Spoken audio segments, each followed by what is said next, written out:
I'm Dr. Yvonne Cason, the president of Spiritual Awakenings International. Welcome, everybody. Spiritual Awakenings International is a truly global organization, and we always love to know where everybody's joining us from. So please take a moment now and just type into the chat where you're joining us from today. I'm usually in Toronto, Canada, but today I'm joining you from Encinitas, California. And our speaker, Betty Guadagno, she's joining us from Brooklyn, New York. So all across North America, wonderful. And it is really amazing how we've grown in our short 2.5 years. We are now in 77 countries around the world. Isn't that awesome? In all 50 states, the United States. Anyway, without any further ado, it is my great pleasure to introduce our speaker for today, Betty Guadagno. Now, Betty is from Brooklyn, New York, and she's an experiencer whose life changed 180 degrees after her spiritually transformative experience. She had what she calls a hero's journey of transformation and metamorphosis. She went from a drug addict sex worker and self-described radical atheist to a devout believer in recovery. Betty had many strong STE after effects, which propelled her to enter a long-term drug treatment program and to study various sacred texts. Betty now works as a recovery coach and is training as a Spiritual Awakenings International Experiencer Sharing Circle facilitator, and also facilitates other experiencer sharing groups. So it was my great pleasure to introduce our speaker, Betty Guadagno. Thanks so much. Hi, everybody. Hello, family. My name's Betty. I'm dialing in from Brooklyn, New York. I'm a grateful person in recovery, and I'm a divine spiritual being living a temporary human experience. I'm really grateful to be here and to share with you guys today. There's that thin line between nervousness and excitement. I'm really straddling that line right now. I made a visual presentation, which is something that I've never done before. I've never tried to put pictures to my experience. So I'm going to share that with you. My story has a lot of very deep, dark contrast in it. So I just want to preface this presentation by saying that I'm going to talk about some of the dark and then the transformation into the light. Lots of trauma transformed into triumph. So buckle up, here we go. So I entitled my talk, Dying to Believe, A Life Reinvented. That's really what it was. I had to die to believe in something more than what my life was. And so I've done some research, and some spirit has led me to certain things in my life. And one of those things is the hero's journey. And if you're unfamiliar with what the hero's journey is, let me tell you about it. So this is a popularized theory by Carl Jung and Joseph Campbell about the monomyth, the template, the structure for every mythological story. And I found that in my own story, it actually follows the hero's journey down to a T, which is beautiful because it makes for a real fun story. So like some other stories that use the hero's journey template, Star Wars, Harry Potter, every form of mythology. And the hero's journey can be used for anything. It could be like, as you can see on this chart, the start is like the call to adventure. So it could be like, I don't have groceries. My call to adventure is to go to the grocery store. And then you go through this whole journey and you come back changed because now you have your groceries. So it can be used in any way. So I'm going to take you through my hero's journey. So the way that it starts is in the ordinary world, the normal world. So for me, my ordinary world, I came from a very chaotic upbringing, dysfunctional family. My whole family is a long lineage of addiction and poverty, molestation, incest, rape. And it's been that way for generations and generations. And it is exhausting being the one to break all the generational curses, but that's what I'm doing. So, like and not to say that my whole life was completely dark, like my parents did the best that they could. I do have happy childhood memories, but there definitely is a lot of trauma that went on in my upbringing. And, my parents taught me how to use, their parents taught them how to use.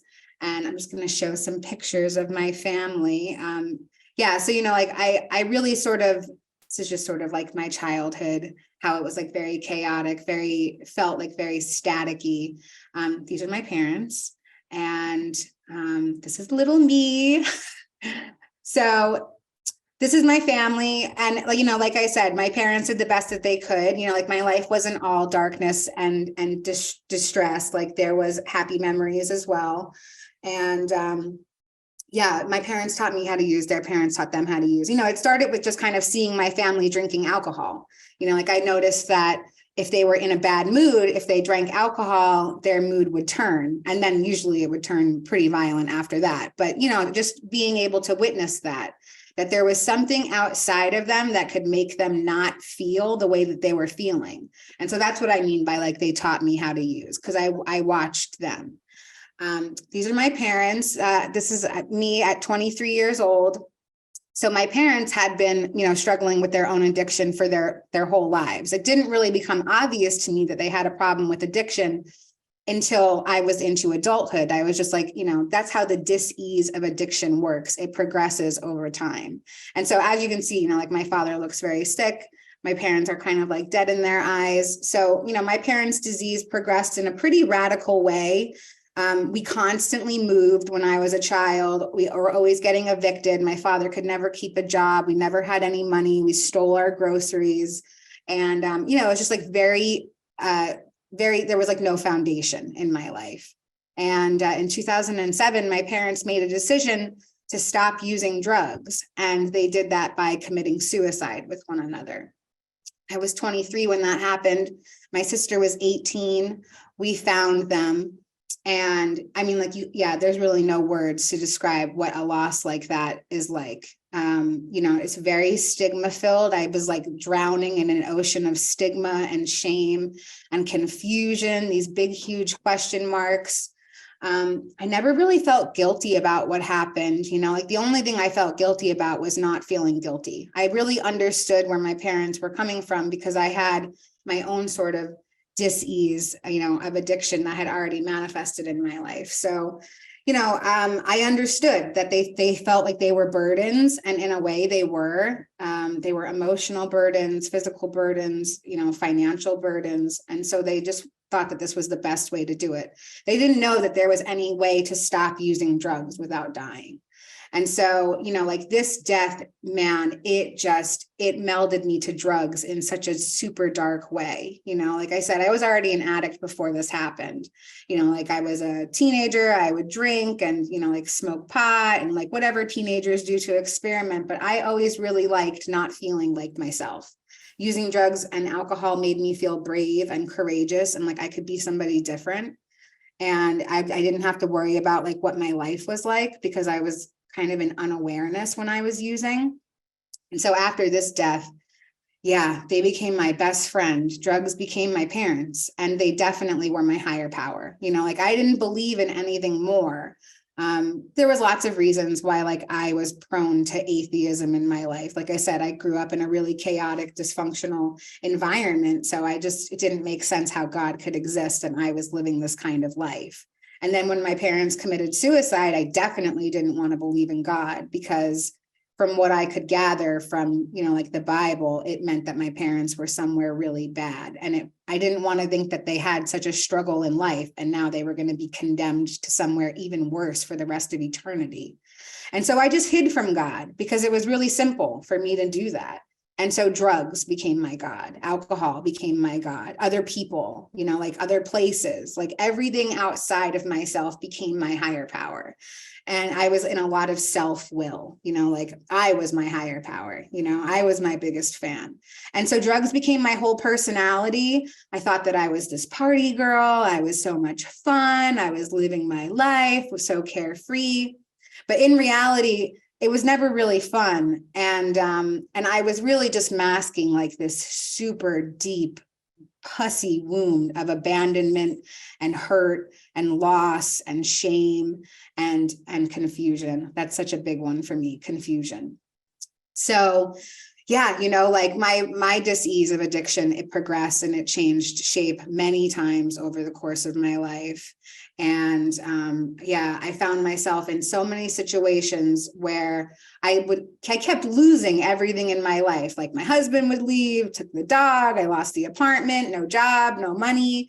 And it just seemed like it was everything else. There was no way that it was the drugs. There's no way that it was the alcohol. Like it had to be that it was something else, And so, I just kept using. I kept worshiping these things outside of myself. And then the universe stepped in. So, like I said, my disease progressed and I started using drugs that, I hadn't used in decades. And I just really didn't want to feel. I had a boyfriend who needed a kidney. And he was 35 years old. And I thought that we should be living our best life, And to me, living your best life meant using drugs. And while my boyfriend needed a kidney, he died of a cocaine overdose. His heart exploded. And I don't even really think that he liked using drugs. He just really liked me. And so I felt really responsible. And I felt so much guilt and shame over that death, like watching his parents, the unbearable grief that they were experiencing. And so, I really sedated myself in a super dark way. And I made this deal with myself that I would do this insane amount of drugs. And if I didn't die, I would go get help. And I woke up and I checked myself into a detox begrudgingly. Like I did not want to stop using, And, that's where I first heard the message of 12-step fellowship. A woman came into this detox that I was in, and she was telling me that you could get through life without using drugs. And it just seemed like fiction to me. Like she might as well have been reading Harry Potter. Like there was no way that that was actually possible.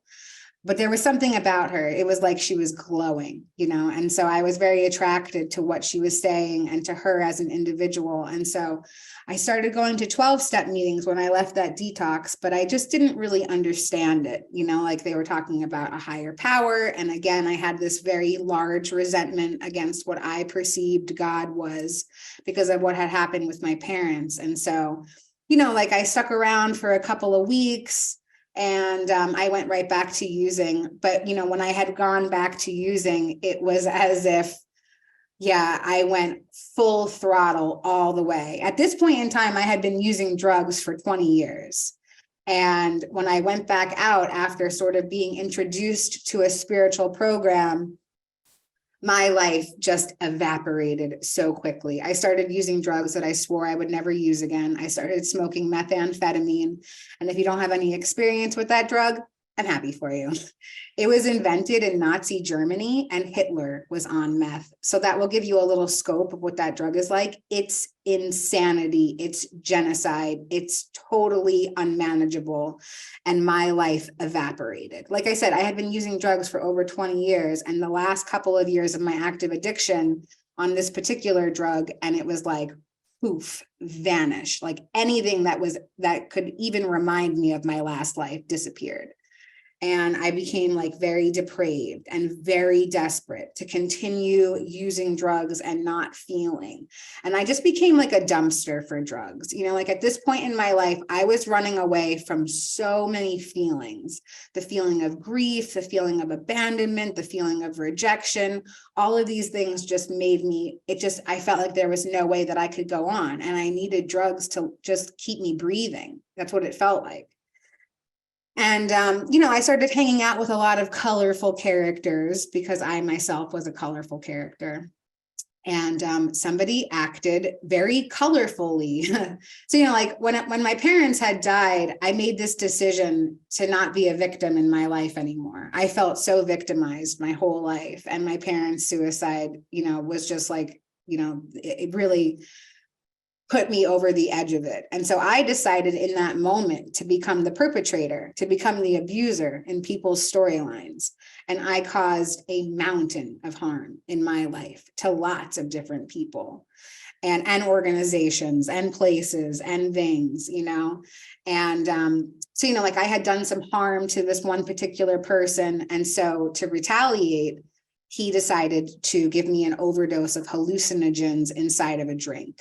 So he spiked a drink that I had with around 300 hits of LSD. And I didn't know that at the time. I just thought that I had died. I took a sip of this drink, and then all of a sudden it seemed like I had died.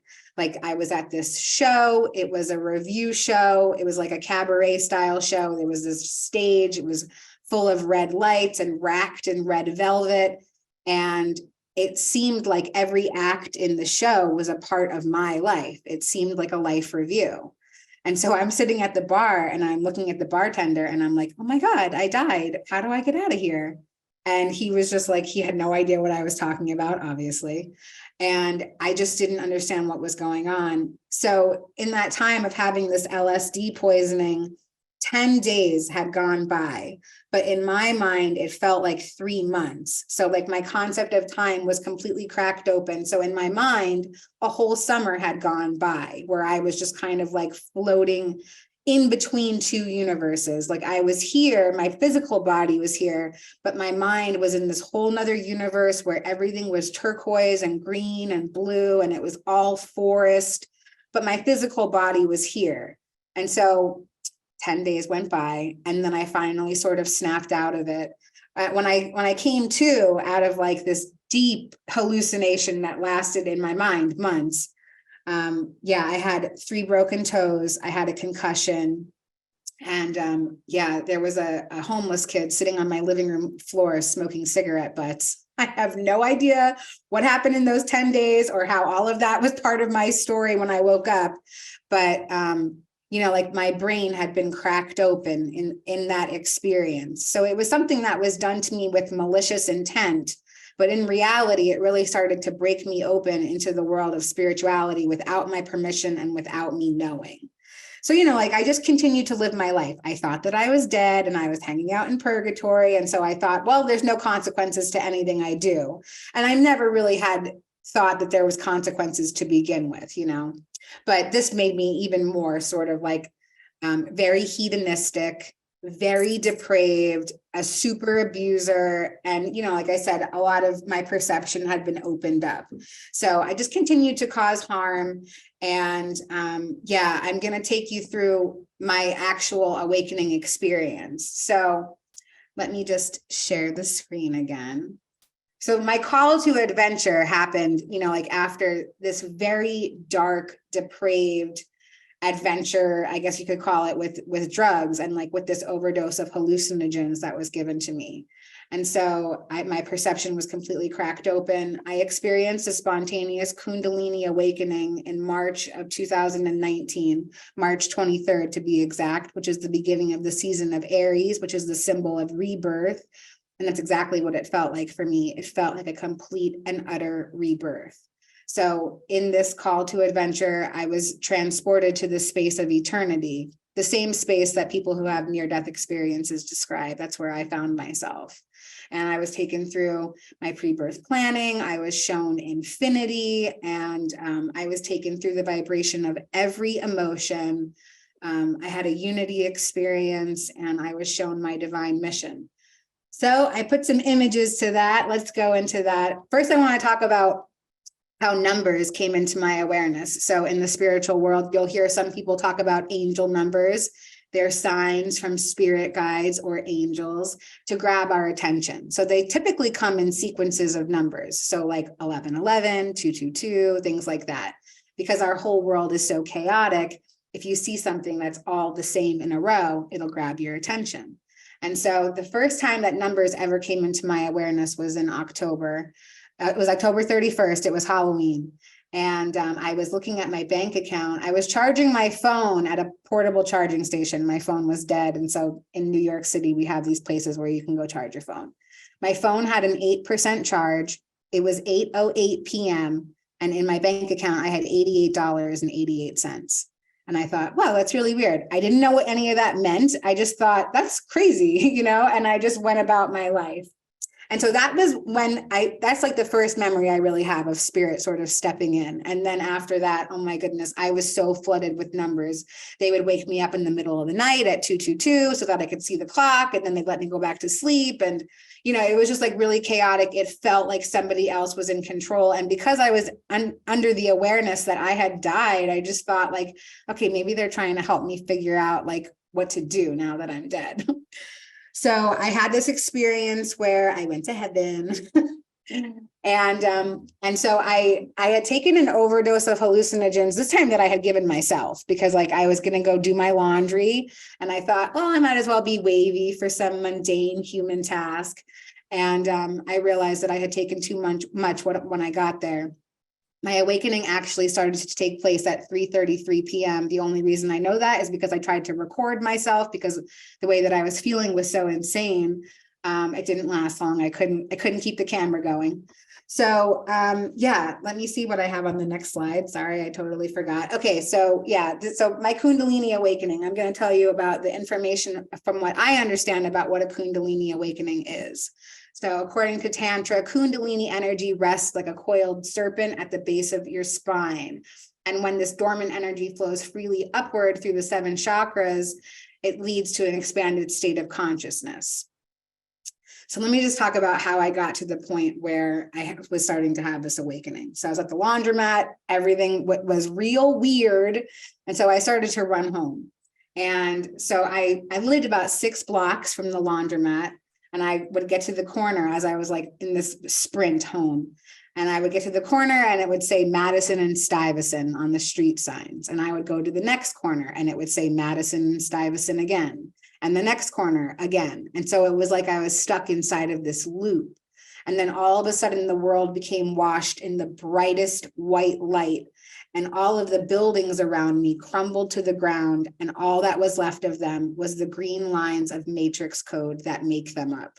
And so the fabric, of reality was cracking in front of me. And so I really started to sprint home after that. So I made it back to my house, and I walked in through the front door and I said, oh, okay, I am dead. This is like the Beetlejuice house. I can't remember how long it took me to get here. I don't know what I'm doing here. And that's what happens in the movie Beetlejuice. And I caught a glimpse of myself in the reflection of my hallway mirror.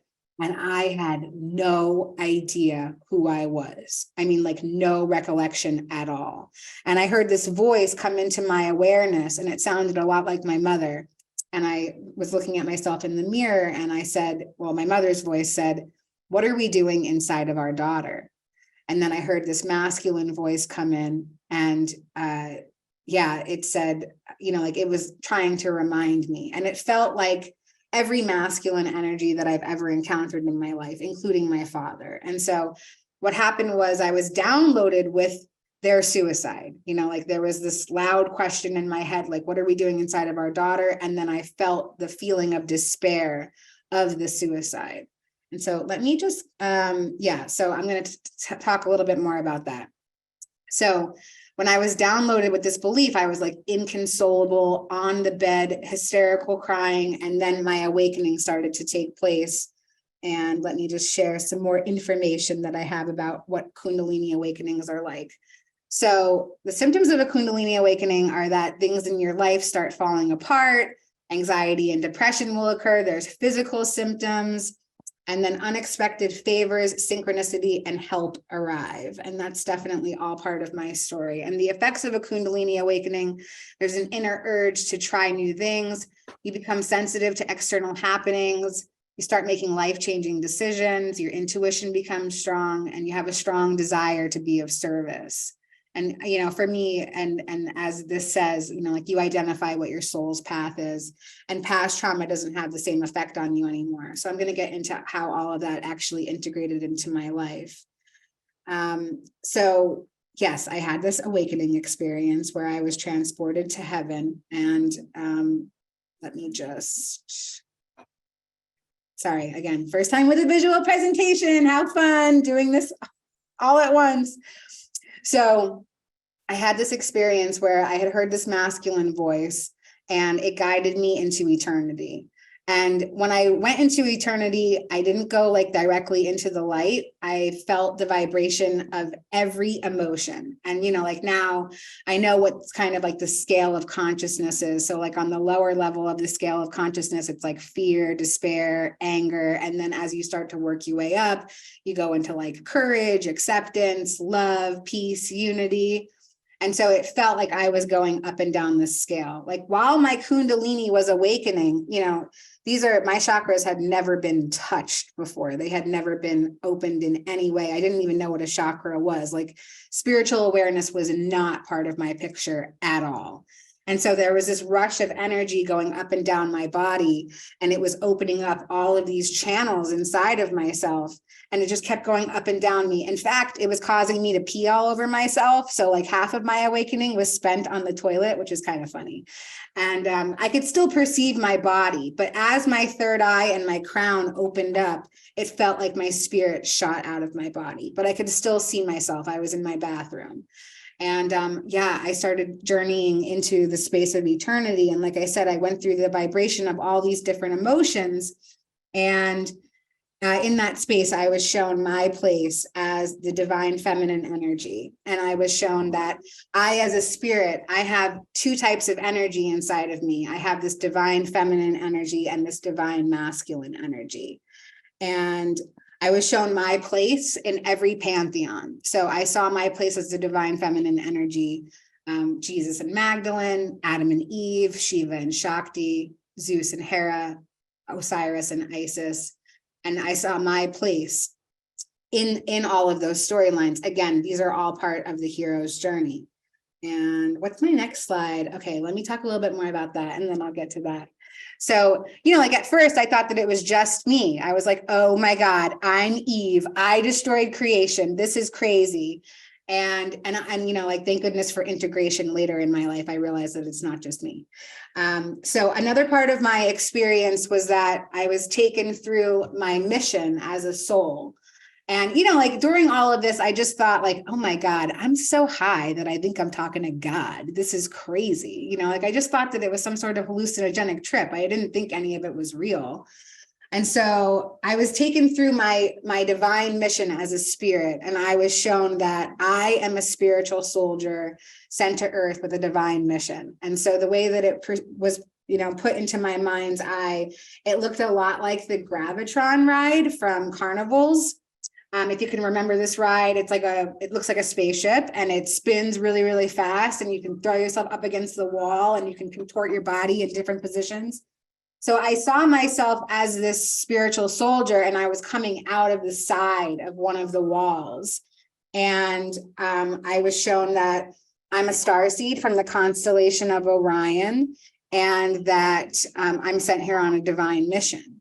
And, you know, in that time, like being downloaded with this belief, I could perceive hundreds of thousands of other souls around me. And, you know, I thought, wow, this is so weird. And, you know, they told me like, yeah, you know, like this is your mission. The first part of your life was boot camp. You're going to go back and complete the rest. And it's going to be like your divine mission. You're here for the ascension of Earth.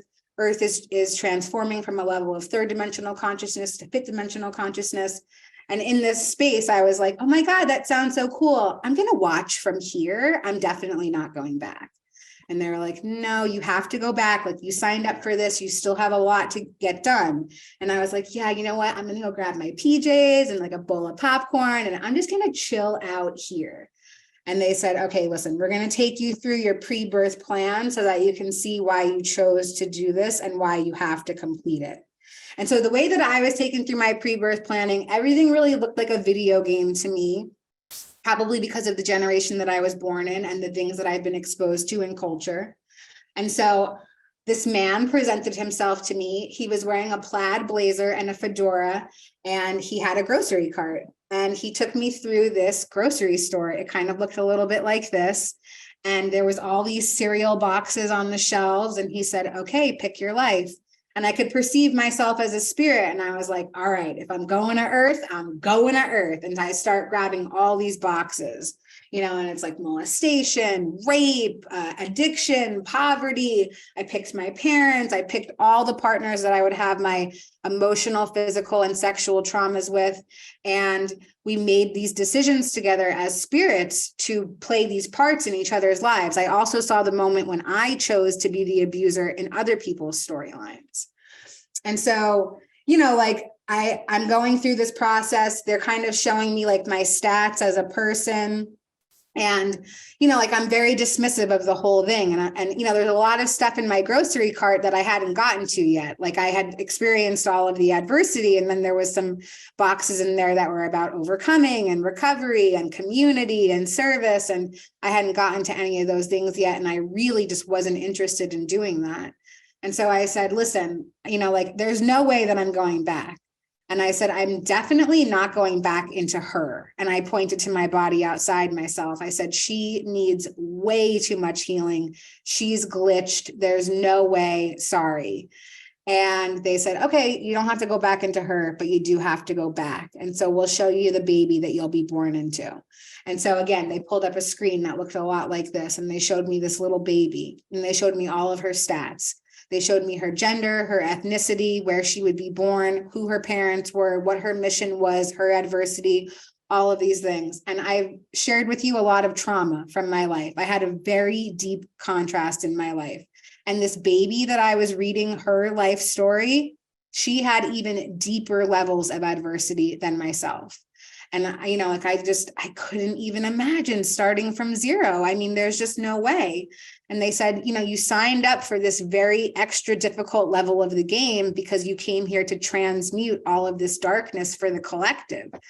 And so, this is why this baby's life is equally challenging, because you still have to complete that. And I said, oh, there's no way that I can start from zero. So I give up. Okay, I'll go back into her. And I found myself back in my awareness. And, like I said, I just wrote all of this off as like drug-induced psychosis. And so the next part of the hero's journey, like this is my call to adventure. The next part of the story is the refusal to the call. So like being in the awareness that you're supposed to do something different, right? You've been shown something, you've been shown what your mission is. And then saying, no, I'm not going to do that. So for me, like I said, I just wrote all of this up as drug-induced psychosis. I thought, whoa, I was so high. I am never going to be that high ever again. That was totally crazy. And, I just went about my life. And then the universe stepped in and started making all of these synchronicities so loud and in my face. And they were basically attacking me. And so, yeah, this little image says, things begin happening with odd synchronicity as if the universe itself was conspiring on behalf of their love story. And that is most definitely what the rest of my story is like. So like I said, all of these divine synchronicities started to happen to get me onto a different path. Like when I came back from the experience, I just kept using drugs because I just thought like, whoa, that was weird. Okay, on with my regular life. And so then, the universe stepped in, and all of the drug dealers that I had been dealing with for over a decade all simultaneously decided to change their lives and stop selling drugs. People that did not know each other, so that I had no way to get them. And, I found myself on day 3 of heroin withdrawal because drugs just began to not work. I was getting drugs from different people now, like strangers, and they just weren't working. And so, I had this physical dependency to this one drug, and you've seen it depicted in films, like heroin withdrawal is just the absolute, it's the worst. For me, it's why I stayed on drugs for so long. It wasn't because like they made me feel good or I was even getting high anymore. It was because I just didn't want to get sick. And so I found myself on day 3 of heroin withdrawal, and I was so sick. I mean, sicker than I had ever been in my 20 plus years of using opiates. And I had this thought, and I said, man, I couldn't even kill myself if I wanted to right now, because I'm so sick that I can't even get up out of this bed and figure out a way to kill myself.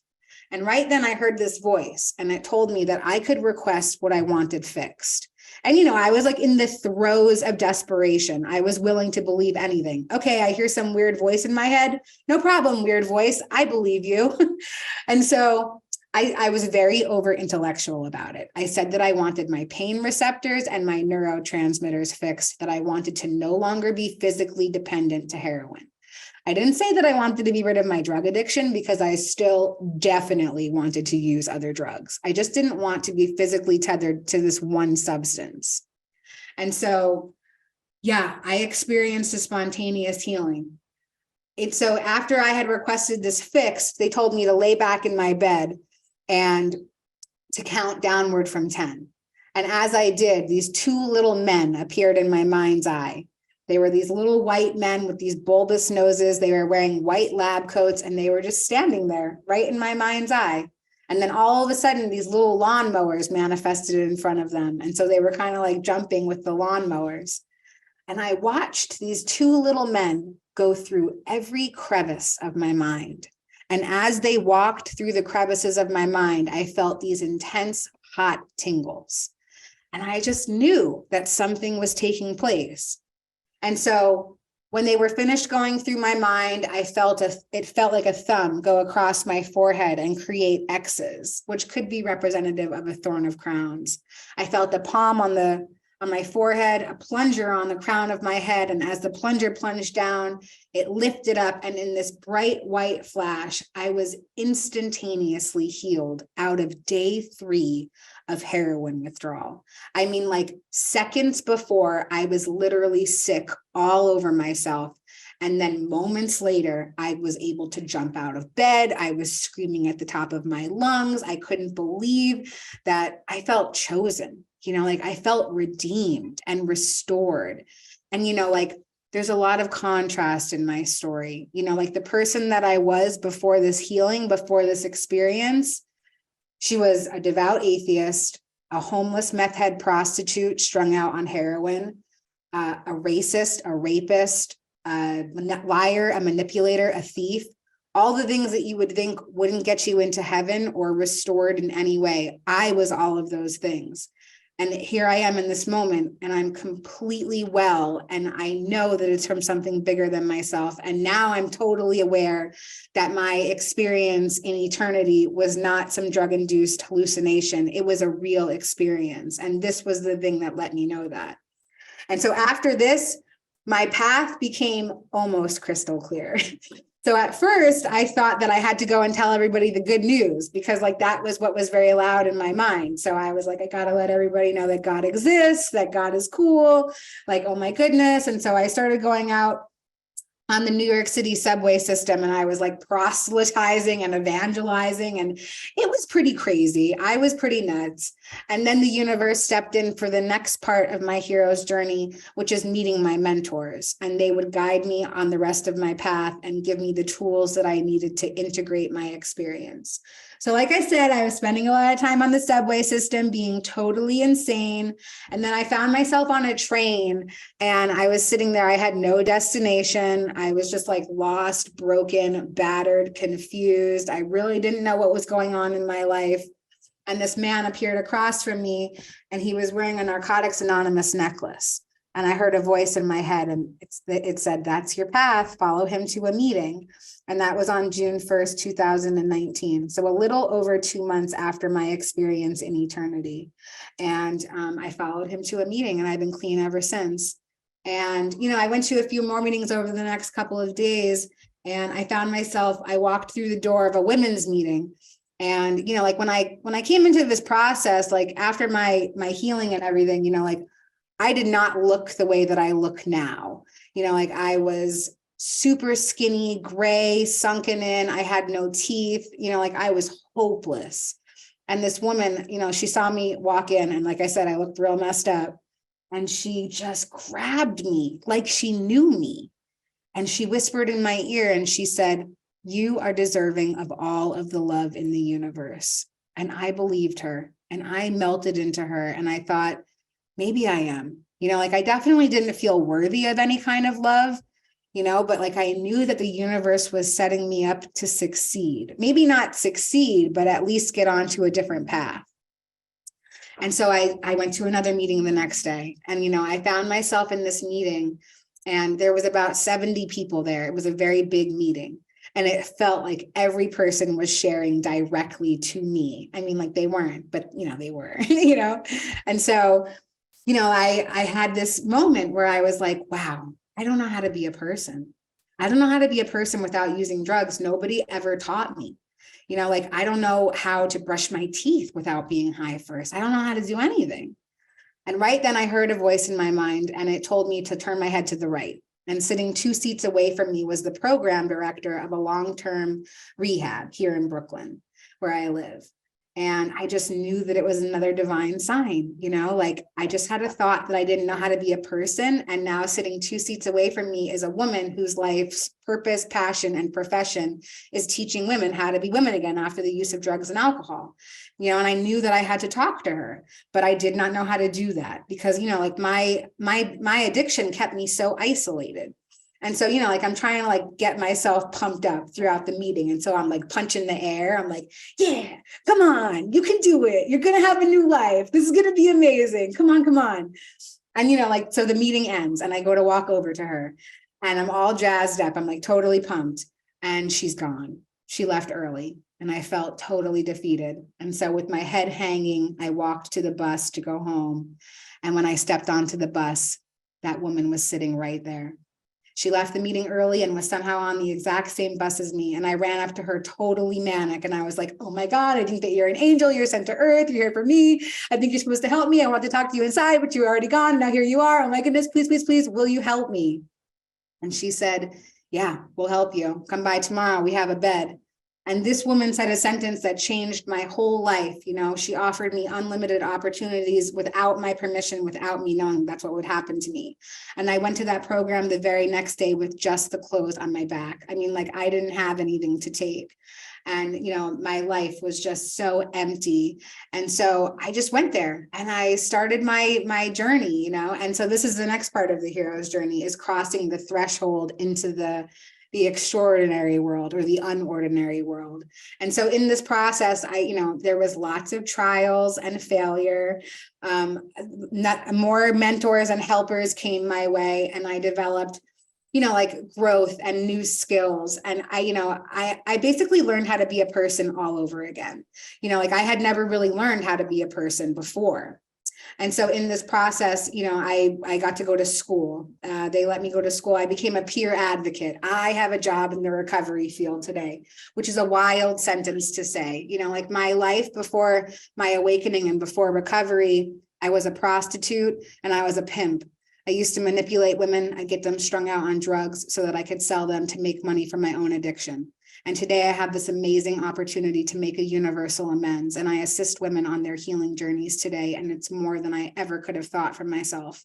And thanks to my process and my integration and my 12-step fellowship and the spiritual tools that I have in my life today, I'm able to say that sentence to you and not fall apart. I don't fear judgment. I have a lot of foundation in my life today, and I have a lot of very strong spiritual beliefs that everything that happened in my life was supposed to. Like being downloaded with my pre-birth planning, it was like 2 tons of garbage had been released from my spirit. Things had no longer happened to me. They had happened for me because on some soul level, I had chosen it for the evolvement of myself. And, like, it's so freeing for me. It's a belief that I hold so dearly to myself because it just gives me so much peace in my life. When I see that things are chaotic in the collective, I don't have to really get weighed down by it because I truly believe that everything is happening for a divine reason. I can't see what it is, like I'm not meant to see that part of the puzzle, not yet. But, I do know that is truly my very deep belief, and it's gotten me so far in my journey.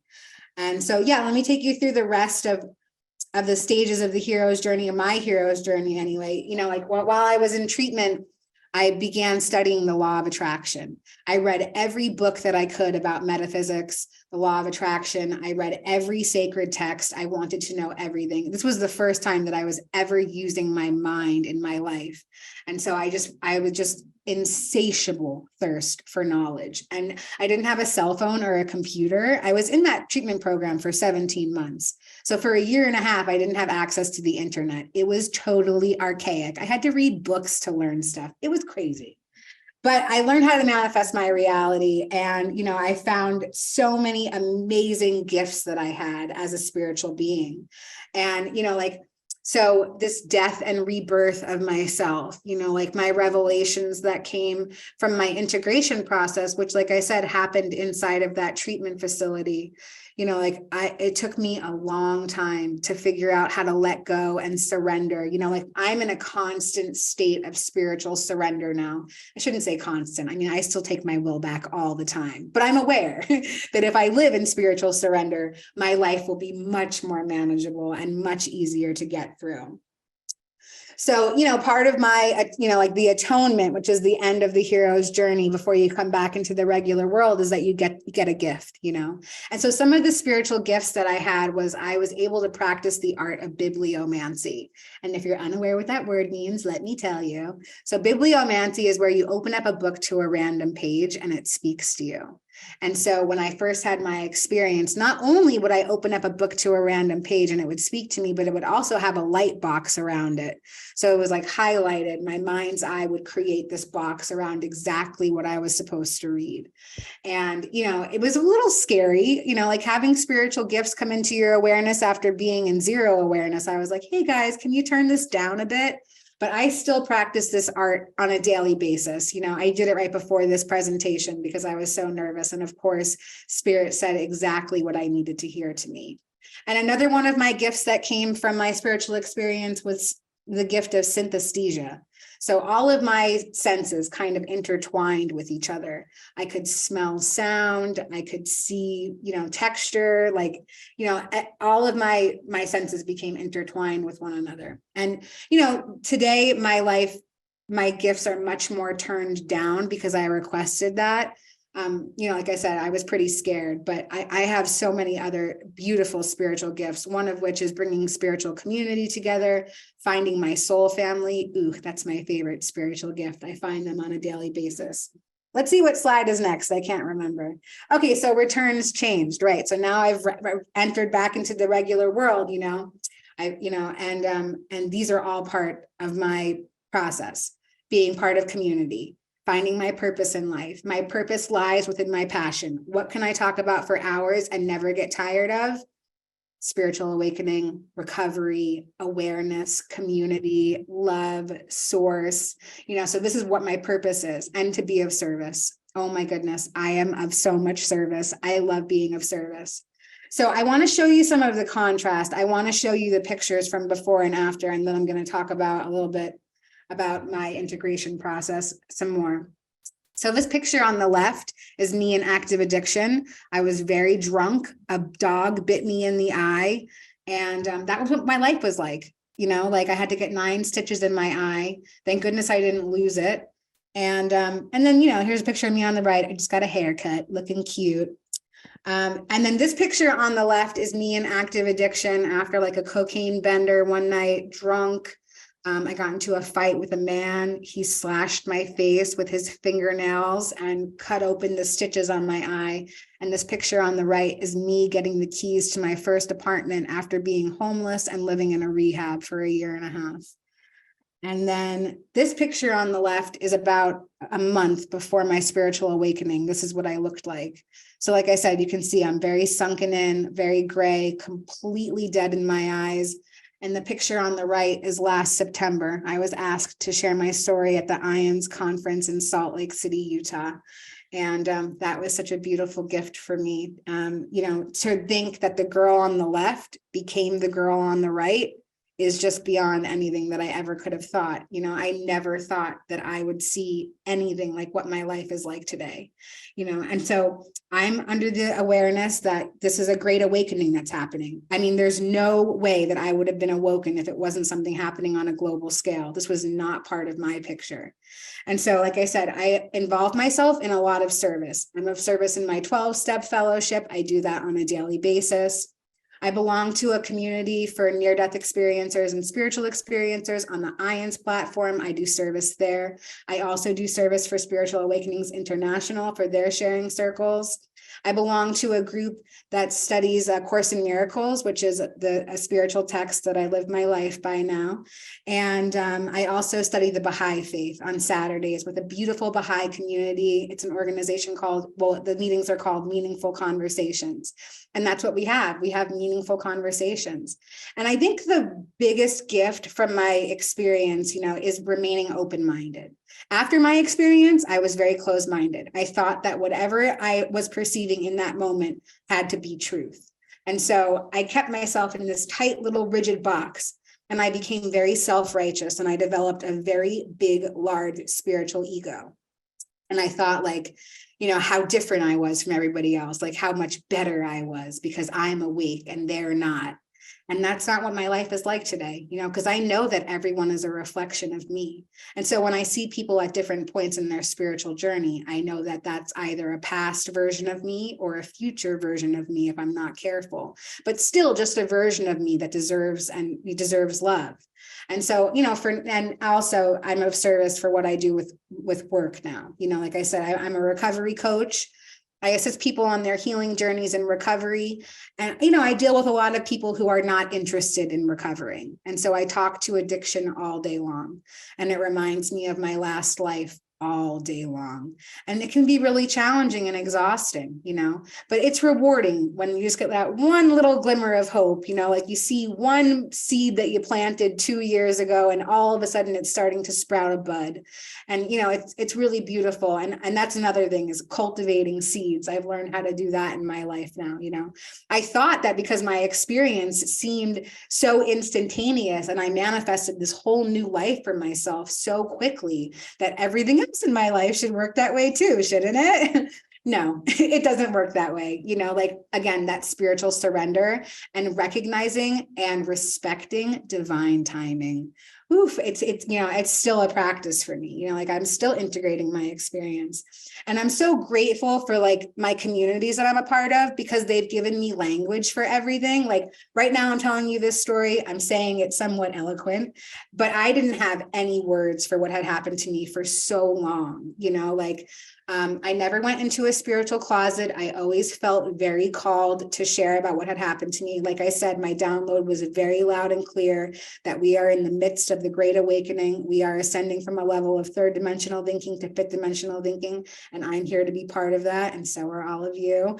And, it was very clear to me, not to keep this inside of myself. And so I never felt like I had to. And I'm really grateful for finding community, that the universe, all I had to do was just set intention. I said, send me my people. When I was in treatment, I had a lot of communication with non-physical entities, and so I had lots of best friends, but none of them were human. They were all just spirits. And I never felt alone. But when I left treatment, I said, hey, it would be really great if you guys could manifest into physical people so that I don't feel so alone here. And I found all the members of my soul family, and I continue to find them today. And I'm sure that some of them are here right now or listening. And my life is just vastly different. And if transformation is possible for me, it's literally possible for anybody. I mean, there are no words to describe to you what kind of depraved animal I was before spiritual awareness, but it is not the person that is sitting here today. And that's something that I keep in mind whenever I have a resentment against somebody. I think, oh, well, if I could transform, they probably can too. And my life gets a lot more manageable. So anyway, I'm so grateful to share this piece of myself with you guys today. Thank you for staying engaged. And I'm really grateful for this space. Thank you for letting me share. Awesome. Thank you, Betty, for your absolutely phenomenal presentation. Thank you for being so open-hearted and generous. And I'm really glad that we have provided a spiritual family for you where you feel safe to share your experiences. Anyway, now I'm going to introduce Ann Archer, board member for Spiritual Awakenings International, who is going to be moderating the question and answer period. Ann.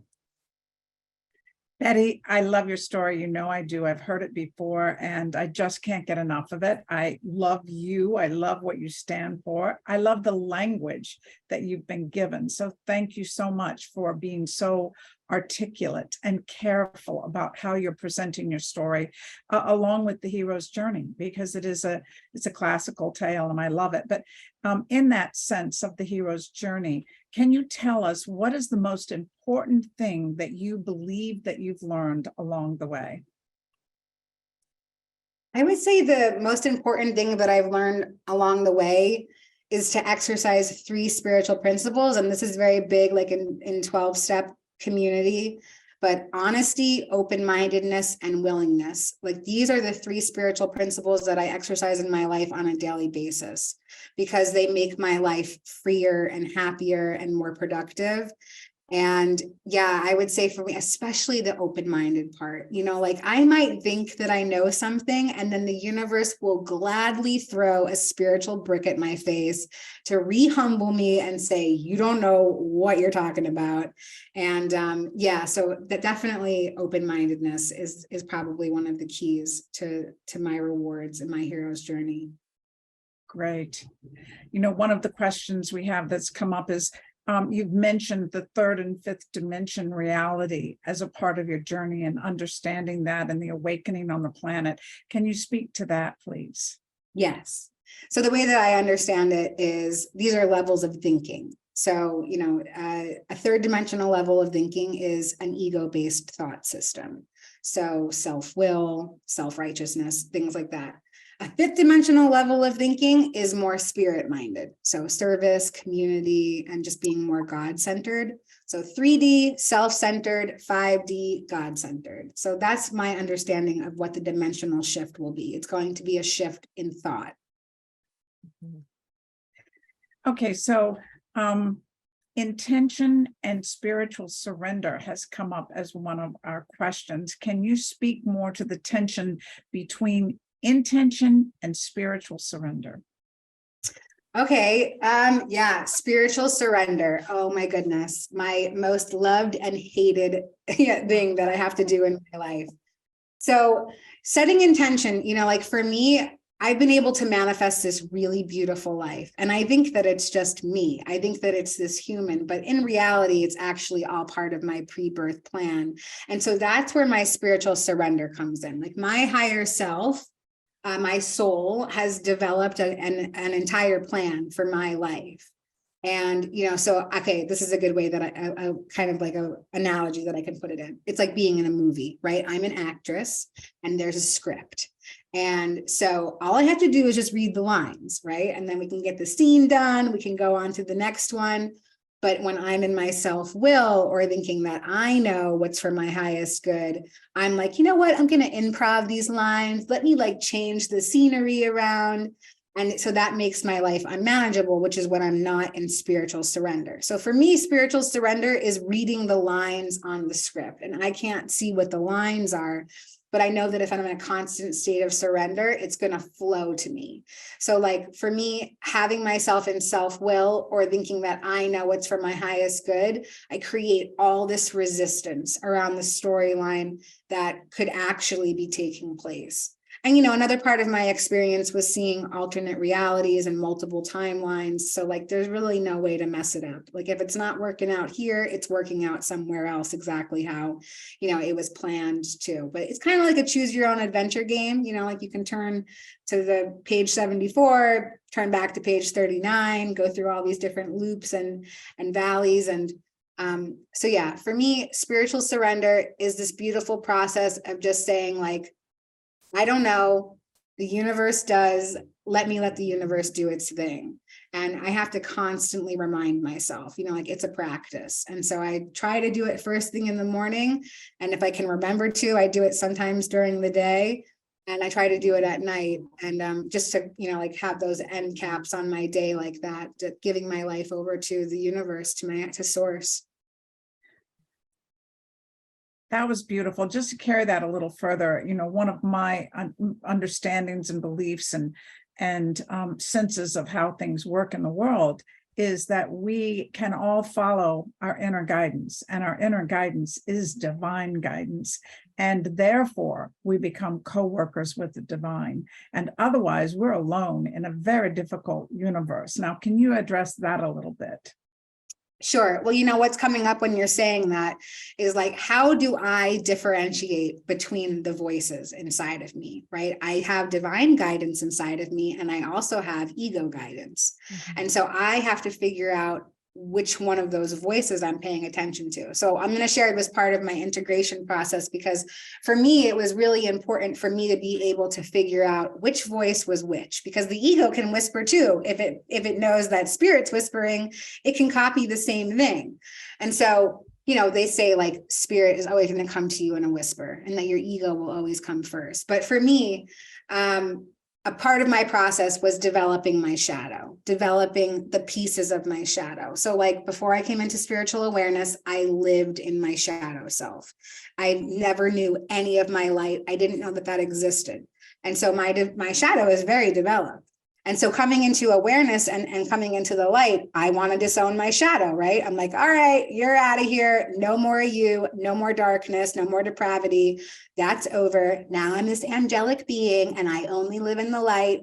But you know what? That's not what duality is about. Not for me anyway. So this is a part of my journey. So what I did was I developed all the different parts of my shadow, and I did character development around them. So my addiction, he has a name. He's a man.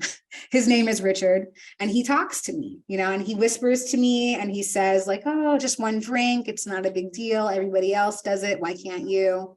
And some other stuff came up in my spiritual process, like my ego really feels like my human feels like I can't handle emotions. And so it comes up with all these different ways to cope and medicate and sedate myself from feeling feelings. And so I developed a lot of stuff with eating disorders and binge watching TV and codependency and just, like really unhealthy negative coping skills. And so I did character development around each and every one of those things too. I gave them all names and faces and voices and personalities. And this way I can see who it is that's speaking to me. So if I'm having a thought about like covering up an emotion, I can figure out which part of me it is so that I can offer and send them love and compassion, not so that I can like banish them and destroy them. That's not what it's about for me. It's about integrating all the facets of myself. And so when I can see that it's a darker version of myself talking to me, I know that it's not my light. And I've also done lots of character development around my light. All of my spirit guides, they all have names and faces and personalities and voices. Source is there, ever present, benevolent, omnipresent in my life. And so for me, that's a big part of it, being able to figure out which is which, and having that temperance here on earth. I have to balance myself here between being a human, but knowing deep within me that I'm actually a spirit. And so I develop all of these pieces of my human with me so that I can integrate and we can all sort of like come into this ascension process together. Beautifully said. Thank you. Someone still has a question. Do you use anything to explore different states of consciousness now? Any plant medicines, anything at all? Or how do you explore new states of consciousness, Betty? So let's just address that. Sure. That's a great question. I do not. I'm a drug addict, so I can't use any kind of drugs. But, I know that there are so many amazing healing benefits to different kinds of plant medicine. And, like for me, it's just about like, what do I feel called to in this part of my journey? So for me, it's a lot of sacred texts. It's a lot of different teachings that I feel called to today. And that's not everybody's path. Like everybody has their own individual path. And that's the beautiful part about understanding oneness, is that like we all get to experience these things together. Right. And, yes, I'm a big advocate for the healing properties of plant medicine. And I feel like it's so big in our collective right now because some people need that little kickstart to get them into some kind of spiritual awareness. But for me, I don't use anything like that. For me, a big part of my coming into like, altered states or things like that, I do a lot of visualization. I study A Course in Miracles. I do the workbook lessons. I practice the 12 steps in my life. It's a beautiful spiritual program of undoing and coming into, spiritual awakening as well. And so, just having the awareness. I I recognize miracles every second of the day in my life today. You know, like even if it's just something like seeing a feather fall in front of my face or finding a penny on the ground, you know, like my awareness, I choose to see that as a spiritual sign. And so my life is flooded with miracles because of that. So yeah, I think everybody is entitled to their own journey. For me, that's part of the journey that's passed. And yeah, thanks for letting me share. You know, there's a question here that relates to that. Any recommendations for how, and maybe it's what you just said, but how to realize or connect with 5D awareness? Because certainly people do not want to have to go through the harrowing experience you did. So how do you connect with 5D awareness? What do you recommend for everybody else? Yes. Guess what, guys? You don't have to die to be God-centered. You really don't. I think so many experiencers come back and they share so bravely their testimonies because you don't have to have something like that happen. You can just decide to come onto a different path. And so, you know, this like 5D level of thinking, like I said, it's just a God-centered level of thinking. And so for me, being God-centered means community, being of service, doing the next right thing. It's not complicated. I'm not like doing anything crazy, right? I'm just keep doing the next right thing. That's it. And for me, that's like ascending me into a different level of thought. And so, yeah, I would just recommend the same thing. You can tell from your own like bodily response, whether something is ego-based or spirit-based, you know, and it's totally up to your own discretion, because like I said, everybody's on their own journey and there's different levels to this. So I don't always succeed, but I try as often as I can in my day to be spirit-minded. But, you know, I'm still, yeah, I'll use my rationalization as being a human. I'm still human. I still do some things that aren't, you know, like completely divine or spirit-minded, you know, and I'm learning. And I don't think I'll ever really get there, you know. But when I go back home, I know that I'll be there. But for now, I think that part of being a human is getting to experience that duality. You know, it is a world of duality, so we appreciate you explaining that. But Spiritual Awakenings International is talking about and preparing for our summer conference, and the theme really is about the fact that there's an awakening going on in the planet, and we see it. And the numbers of people that are coming to Spiritual Awakenings International who want to share and who want to be a part of that community is ever increasing. 75 countries of the world already represented here. How do you see that process moving forward? And do you feel that 5D is happening now in a quickening pace on the planet? Yes. Yeah. Like, I don't think, yeah, like I said, it's just a level of thought. That's the way that I understand it anyway. So I do think that it's happening. I know that for me in my life, I'm only around people who have God-centered thoughts. Not only, I shouldn't say only, like I said, at work, it can be very challenging sometimes being out in the world. I mean, living in New York City alone is like totally chaotic. It's crazy. You know, like you see so many different things. But I know that it's all a reflection of my inner world. So, you know, like, is 5D happening? Yes, because everything's a reflection of me. And I feel like I'm, you know, like in a God-centered level of thinking. But I do think that it's amazing the communities that are being made and the awareness that's being put out into the collective, you know, like, none of this is meant to be done by ourselves. We came here in groups and we're meant to find each other to assist the collective in awakening. And we do that by being present with one another. This is my understanding. And, you know, like for me, just being able to connect with other people is so spirit-minded, you know, like in the last version of my life, I was so isolated and it was just like so dark and so depraved. And now I have all of this conscious community around me and it feels like heaven. I thought that my whole goal was just to get back to heaven. You know, like I was like, okay, they told me I got to do recovery. All right, I'm doing recovery. I got a month clean. I got 2 months clean. When do I get to go back to heaven? And I realized now that it's not about going back to heaven. It's about bringing heaven here. And I find that in a group of people just like this today, you know, like this is heaven. This is the vibration of eternity. This is connection. This is unconditional love. You know, this is aiming for a deeper understanding. And yeah, the internet is such a beautiful tool. I mean, like, it can be used in either direction, right? But it's a beautiful tool for bringing people together in conscious community, if we choose to see it that way. I mean, it's used for lots of other stuff too, but for me, like, I use the internet as a tool to connect with my soul family. Beautiful. You also mentioned asking, the importance of asking. You said, where are my people? And then you became a little more definitive. You said, send me my people. So, but asking really is a part of being a co-worker with the divine. So talk about asking for a moment. Yeah. Wayne Dyer has this great quote. In fact, it was one of the last slides that I didn't share. I just realized that I forgot 2 of his slides, but when I believe it, I'll see it. Right? That's the quote. So like, when I have this innate belief that what I desire will come to me, it will come to me. I mean, it's like actually that simple. It's crazy. It doesn't make any logical sense, not to the version of me that I was before. But so, like that, and again, it goes back to that question of setting intention. Like, I set intention that I'm ready for this next level of the game. Like, I'm ready to be opened up to the next level. So send me what I need in order to make that happen.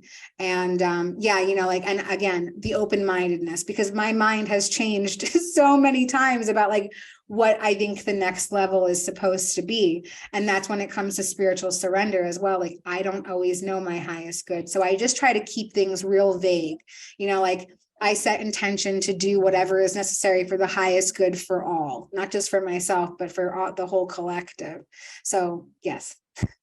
You're speaking again right then about service, which you've mentioned several times. And, it's part of my belief that service, I mean, what is God except the greatest servant of all life? And so service puts us in a new state of consciousness. Can you just address that again and how that's manifested in your life, not in terms of what you're doing, but how you feel about it? Yeah. Oh my goodness. I love service so much. It's kind of hard to put into words. Let me try.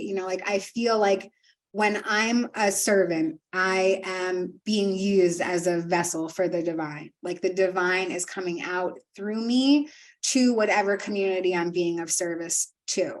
So for me, if I want to be part of a community, like I'm a part of this community here at Spiritual Awakening International, right? And I want to be of service. I don't want to just like be part of the community. I want to give back to the community, because if the community is giving something to me, then the least I can do is reciprocate the energy back to it. And so that's what I do in all of the communities that I'm a part of. Being of service, for me, it feels like my mission. Like, not only am I of service in my spirit to the collective, but in my human life, I want to be of service to the other souls that I'm connected to as well. And so I give back in any way that I can. In fact, I am constantly overexerting myself in service. If you could see my calendar, you would throw up. Okay. It's crazy. It's like every hour of the day has something else. But I love it. And again, I'm still trying to find my balance, but I just really love being able to give back and to be a part of something bigger than myself. My life before was so ego-centered. It was so just everything's about me, me, me, me. And my life today is like we, it's so much bigger. I love being a part of something so big. I never knew that it existed. Now, I want to address one of the questions in the chat because someone, I appreciate this, from Scandinavia, specifically Finland, is saying, was it easy for you to find spiritual communities? And we have just addressed the fact that you believe that you have to ask, show me my people. They're saying it's a bit difficult here in Scandinavia, but I think part of your story is about, show me the difficult and I'll show you a miracle. So could you address that too, please? Oh, yes, I love that. Yeah. Definitely. Ask and you shall receive. It is a real thing. I promise you. It might not be, and maybe you're meant to start the community, it might just be that you meet one like-minded person in your area. And again, the internet is an amazing tool. We have access to everyone in the world, so maybe if you can't find something in your exact area, you can find a community on the internet. Obviously, you're here, so you're aware of this community. There's so many others spiritual communities. And, you know, I've tried lots of different communities, and some of them I felt like, oh, you know what, this isn't for me. It doesn't feel right. These aren't my people. Let me keep looking. Let me keep searching. And it's so cool to be on that adventure of searching for your people, you know, so definitely don't get discouraged. If you haven't found them yet, they're waiting for you. Like for me, writing stuff down is very important. Putting pen to paper, my life has manifested so quickly, like the energy from my hand onto the paper, it just makes something magical happen. That's my belief. And yeah, I just wrote down like, send me my people, and they just all started to find their way to me. Oh, I love it. That's beautiful. Someone asked a very specific question about, you mentioned your character development. How did you learn that process, or did that come to you innately? Well, I definitely always knew that my addiction was his own person. That's for sure. Once I came into spiritual awareness, when I recognized that I wasn't a person in eternity, and I saw I could perceive myself as just a spirit, I knew that whatever I thought my human was, which is all that I thought I was not it. So that there must be a lot of different facets. But I read this wonderful book called Heal Your Inner Wounds by Abby Wynn, and it's a lot about visualization. I also do IFS, internal family systems. It's a form of therapy, and it also has that dissection of self, and also in 12-step fellowship, we dissect ourselves as well with a moral inventory. So that helps in recognizing that some of our defects are not actually who we are.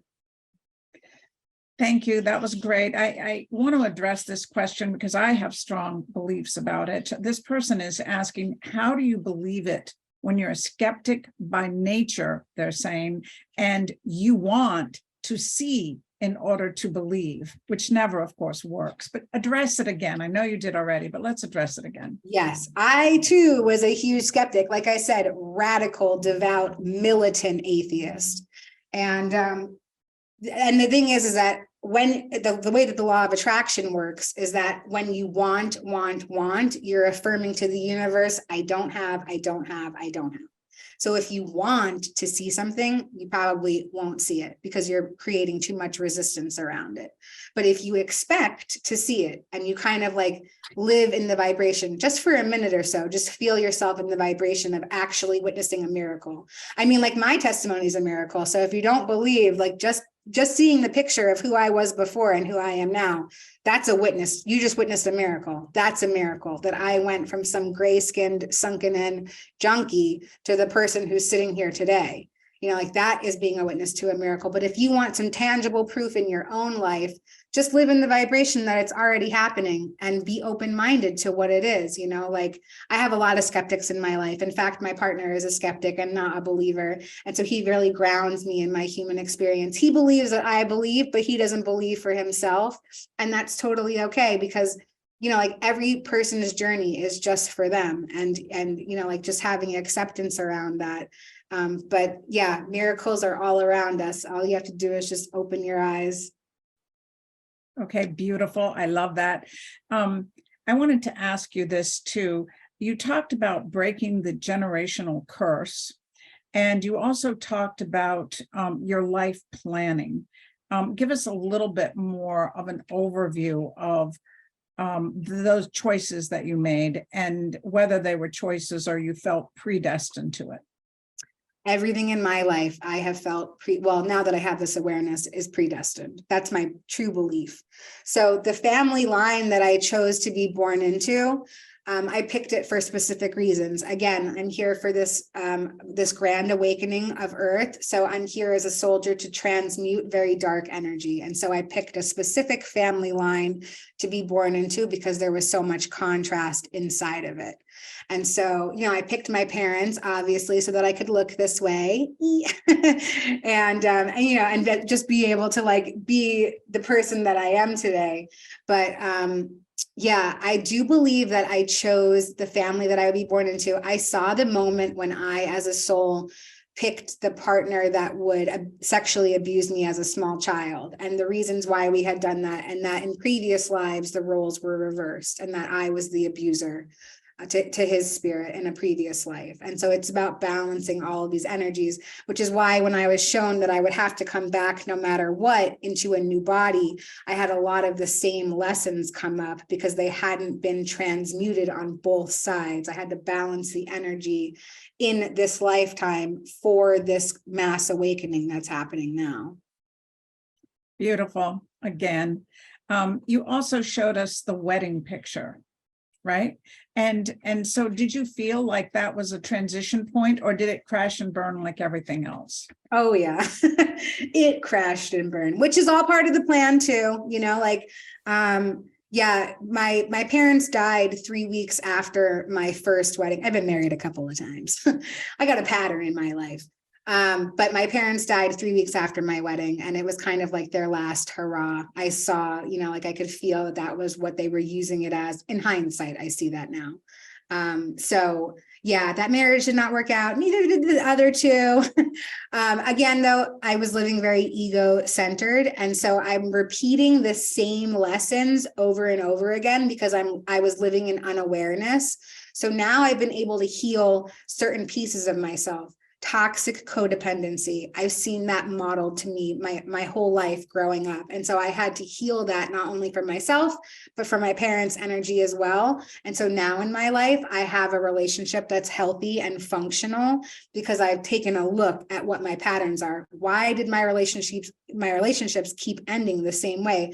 Why was I attracting the same man in my life over and over and over again, but he was wearing a different human, like he had a different skin, but it was the same energy. And it was because those were the lessons that I had to learn and heal and transmute so that I could come on to, a more God-centered way of thinking. Of course, a lot of people would like to know how to reach you, Betty. So do you have anything you'd like to share in that regard? Yeah, is it okay if I share my screen again? And I have all my information up there and I'll put it in the chat as well. So I have a podcast and I would love to have you as a guest if you've never shared your story before, or even if you have. It's Explore the Extraordinary Podcast at gmail.com to reach out to me. And this is all my social media. Buddha Betty is my handle on all my social media. And I'm really, really grateful for this space. Thank you so much to Spiritual Awakenings International for believing in me and allowing me this space to share with you guys today. Thank you, Betty. Thanks so much. Thank you, Betty. Thank you for an absolutely fabulous presentation. I'm sure many, many people are going to want to watch this again and again to hear the amazing and wonderful things you had to share. So thank you so very, very, very much. Beautiful story.